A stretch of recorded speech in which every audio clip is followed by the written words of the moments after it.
actually get momentum on the implement, and that's definitely going to come into play. It's just brute strength on pushing that. 700 pounds of sand in the sand. We have seen the sand before. We're back. Last year, we were California, but it's a little bit time and scale. We had the same thing. You have to get that thing. You not get momentum. We're going to wait and water to do that. We'll see what figures it out. Fast. We can take it over the overall leader. Certainly lose a lot of weight. That was good. And work the umbrella. And the time we belongs to OCC Black. And he done over time 10 minutes 36.04 seconds. Chris Powell coming in second place overall. 84 points back.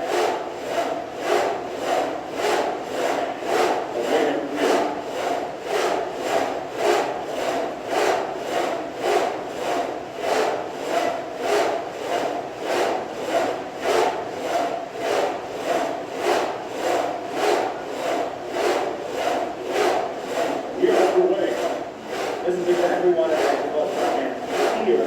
Right. If we leave your hands down, they're not going to stop in with the hammer around your head. Exactly. You want to take your own strong man. You see how powerful those guys are.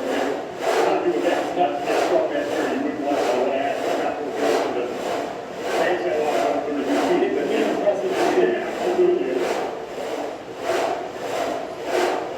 Really impressive to see how many of these gentlemen are going out all the way across on the front. You have to go unbroken between those lines. This morning is the first thing you do is lunge forward. And again, this first piece really comes down to who is your slowest handstand walker, right? And it also comes down to not making that mistake of getting a hand over the line before you come back. Right. Pay attention to the grip, not on the line, over the line, because when you miss that handstand ball, you're going all the way down. All right.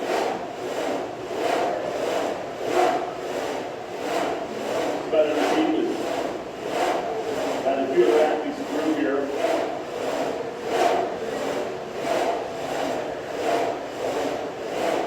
And that is Froendt Krypton on the world lunge for 358 pounds in the world. Two different strategies you can take with that when you see them taking a half step in between each rep, where they bring their feet and line together, the other way, and a more quicker way, depending on the system that you use it, is if you can manage to do each stride by stride together. So you're not taking that little pause in the middle, but just continuing to walk down the field.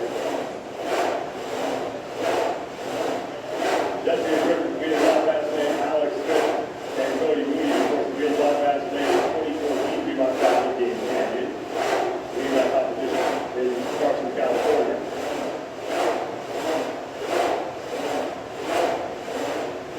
Right behind them and gaining a little bit of speed. It's CrossFit Mayhem Freedom right in the middle of the screen there. They're going to get a rep for every line that they pass on that world lunge. CrossFit Krypton in the lead. Their total will now go to 5 once their final athlete gets over the line. Mayhem Freedom behind them with Victus in third place. Top 3 teams in the overall leaderboard. Top 3 teams early on here in the second and final heat of the 5th team event, the 2019 Reebok CrossFit Games.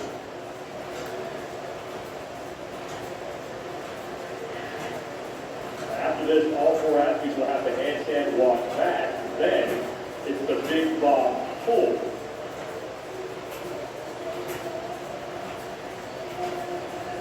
All 4 athletes need to be inside the blue paint. Project Krypton ditches the war, but now round 2, 132 feet back on their hands. And then you can go at your own pace here. This is not conga line style where you can't pass the person in front of you. You just have to go unbroken. Just have to go unbroken, and then once you get to the end of that field, obviously you're waiting for the teammates to get there. And when I say unbroken, you have to go unbroken between those 44-foot sections.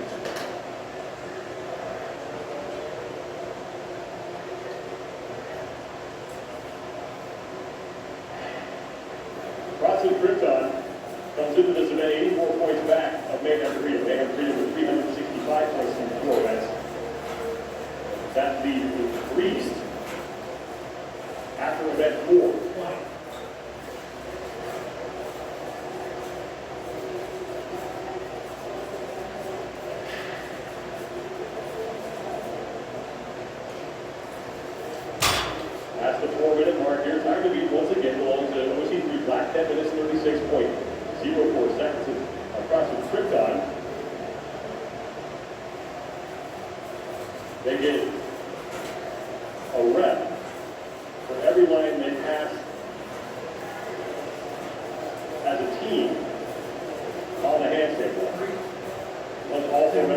the line, don't get credit for a repetition. CrossFit Krypton still your leader.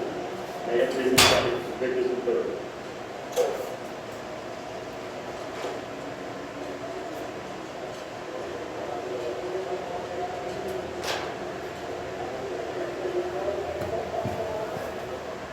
If this holds, it won't matter who wins this race because Mayhem Freedom will still be on top of the overall leaderboard. The only thing that needs to be decided is whether or not their deficit or their lead increases or decreases over Krypton. And Krypton doing a good job of holding off Mayhem Freedom as they're about halfway down the field. Each team has right about 1 minute to beat that time on OC3 Black. 10:36.04 seconds. That's the time to beat. And now Mayhem Freedom inching closer on the snail. The Central Beasts have moved into third, meanwhile, past Invictus. But this one's going to come down to the final 44 feet, and Mayhem Freedom is pulled even with CrossFit Krypton. They have to get the whole thing in a blue paint, and then they have to run across the red line. And look how quick, like you were saying, Sean, Mayhem is on their transitions. Perseverance and Froendt are going to do it at the end. They are their first, and it's another event win for Mayhem Freedom. Unbelievable. CrossFit Krypton will finish second. They will hold on to second overall. Third event win of the competition for Mayhem Freedom. Their overall lead will increase by 7 points, and they will now lead CrossFit Krypton by 91. This is unofficial. Now the battle for third place is between the Central Beasts, who are coming off a less than stellar performance in the last event.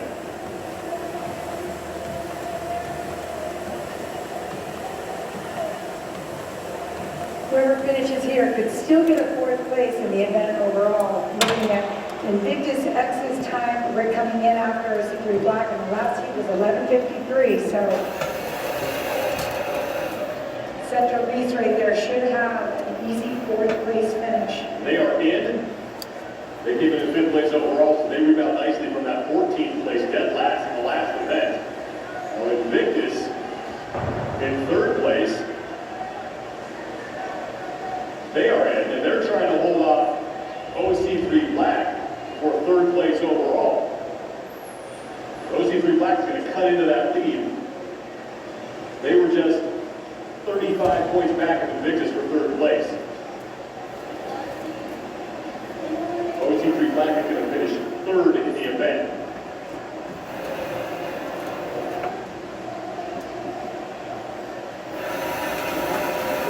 Don't Stop, Travis Williams, and Alexis Johnson, they are on the snail for their team as Jen Smith and Roy Gamboa take a break, and now it's Gamboa and Smith. Less than 4 minutes to go before we hit the time cap of 16 minutes.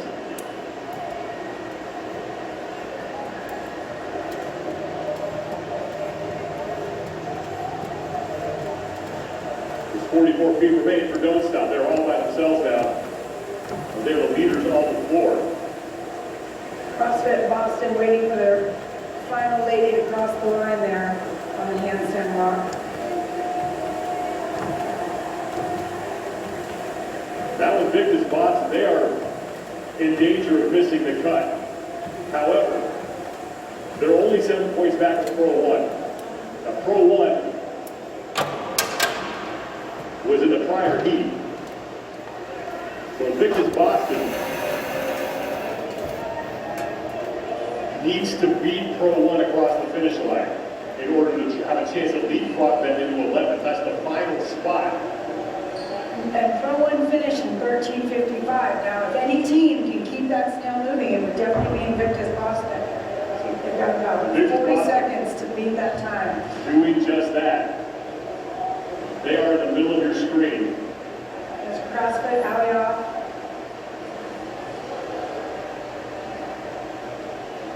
They're the only 2 teams left. And Alioth, they came in 8th place overall, so they were safely on the right side of the cut line. Invictus Boston, less than 20 seconds to go to beat. Pro 1 time, depending on where this shakes out, it might not even be enough because the deficit in the points, they might just end up tied. And then it comes down to best finish.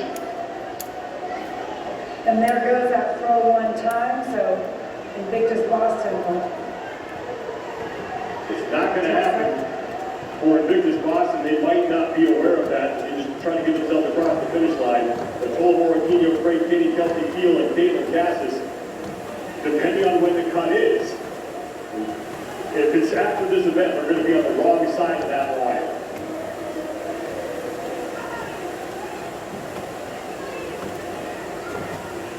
They have to get it all the way in the blue.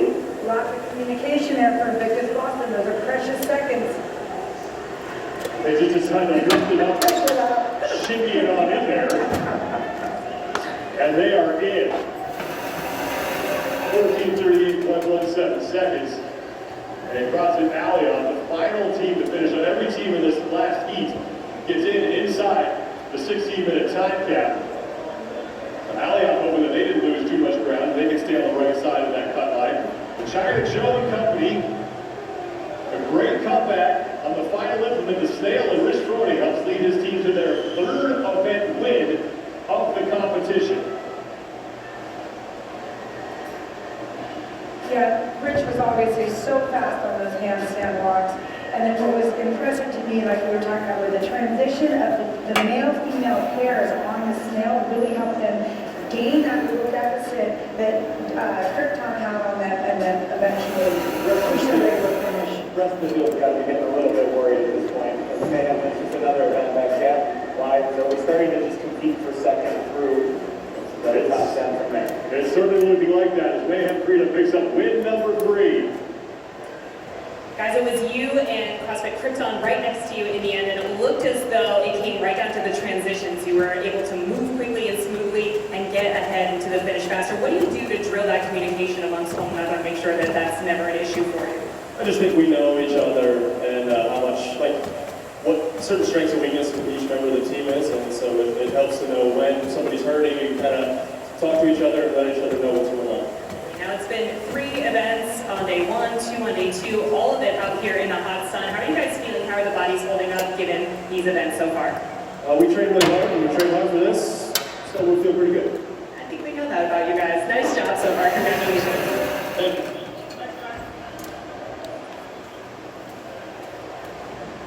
As Dan said, you got to start asking yourself, are we maybe competing for second place right now? Because Rich Froendt and Company have won 3 of the 5 events. They are going to lead by 91 points over Project Krypton, who finishes in second place. OC3 Flag, they're having a good day number 2 as they take third.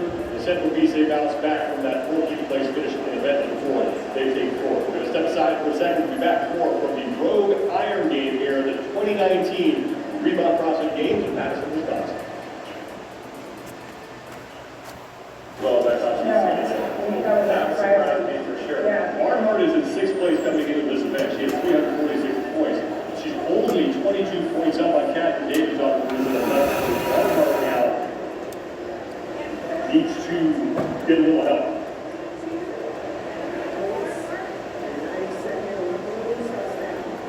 Haley Adams is 28.05. Top time of that heat. Kristen Bolton still has the best time at 27.53. We have 2 heats to go here in qualifying before we get into the 7th. And again, there's 3 ladies from that top heat that actually have better time than Haley Adams from that second heat. But still, really impressive from Haley Adams.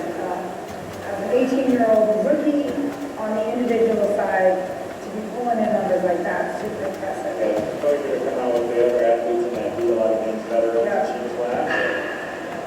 Here are the next 5 women up. Danielle Brandon, Suri Helga daughter, Briggs, Captain David's daughter, and Alessandra Michelle. Like you said earlier, you want to keep your eyes on and Turi Helga daughter and then Brady. 40. Traditionally always done really well in the sprinting events. There is Danielle Brandon. 30 seconds.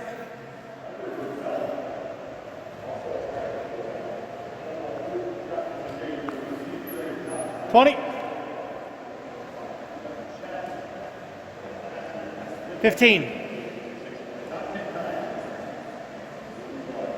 10 seconds. 5, 4, 3, 2, 1. Rest. Got it. All right.